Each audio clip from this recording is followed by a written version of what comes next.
Sa catastrophe était quand même jolie à voir, vous savez. C'était grandiose à voir, monsieur. Parce qu'on ne voyait plus rien de la Seine. Ni pont, ni parapet, ni rien. On voyait que de l'eau à perte de vue.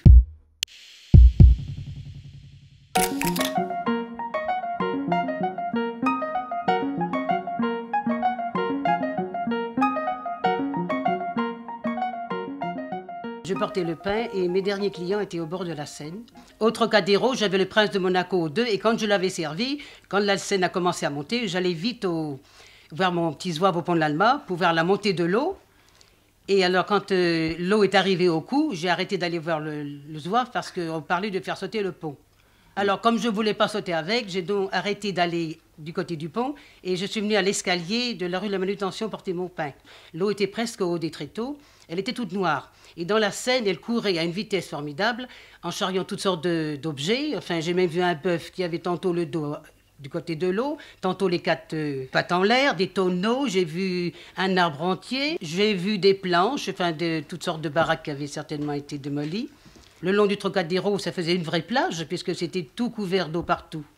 Arrivé au bas d'escalier, il y avait des planches, et quand j'ai mis un pied sur la planche, ça bougeait. Je ne voulais plus avancer, moi. Je n'étais pas rassurée, naturellement. Alors, il y avait 2 militaires de chaque côté de ce petit ponton qui m'ont pris par le bras et qui m'ont emmené presque de force, parce que d'aller sur ce ponton, vraiment, j'étais malheureuse, je vous le dis franchement.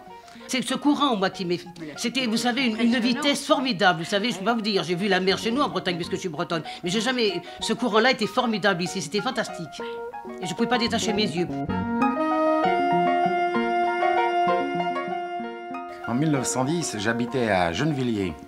L'eau ayant débordé dans la boucle de la Seine, là où nous étions, nous voyions à perte de vue une grande étendue d'eau. Et je me souviens, par exemple, ça c'est un souvenir très précis, que nous avions trouvé un sommier qui se trouvait là, on se demande par quel mystère, et dans la réserve d'un chiffonnier voisin, nous avons été lui prendre des bidons, nous avons fait un superbe radeau avec ce bidon, et nous nous sommes lancés à plusieurs sur l'eau. Des souvenirs plus précis, par exemple, la corvée de pain, c'est moi qui étais chargé d'aller chercher le pain, et le boulanger où nous allions en temps ordinaire était inondé.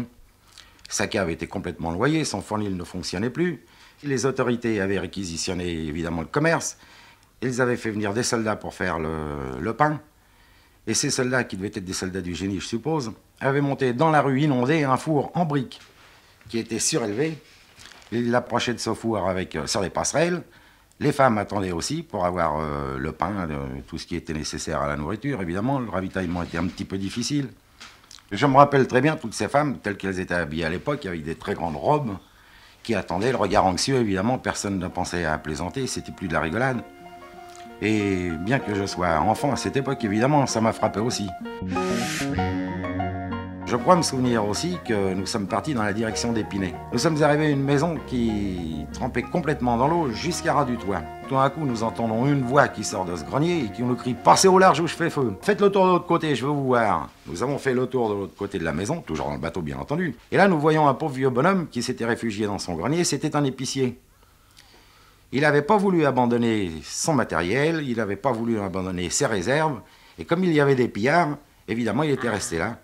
Cet homme, en nous voyant, a été content, évidemment, de voir des êtres humains, parce que je ne sais pas depuis combien de temps il était là, il ne voyait plus personne. Je me souviens que nous sommes tous rentrés dans son grenier, et qu'il nous a bourré de bonbons, il nous a donné des pipes, je me souviens, en sucre. Il y en avait des rouges, il y en avait des verts. L'eau avait été très loin, elle allait jusqu'à la gare Saint-Lazare, jusqu'à la Trinité, jusque même chez nous à Notre-Dame-de-Lorette. Et elle était arrivée surtout par le souterrain du Nord-Sud, qui était en construction à ce moment-là. Et quand on était dans la rue Bourdaloue, n'est-ce pas, on voyait l'eau dans l'escalier d'accès de la station, à peu près 1,50 m en dessous de la chaussée. Alors toutes les caves de la région étaient inondées, vous aviez les sous-sols de l'Illustration qu'on voyait très bien quand on passait rue Saint-Georges.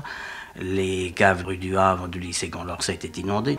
Ils avaient essayé de lutter contre l'inondation en faisant cimenter toutes les entrées dans les caves, mais évidemment rien n'a tenu. Et l'eau a été partout.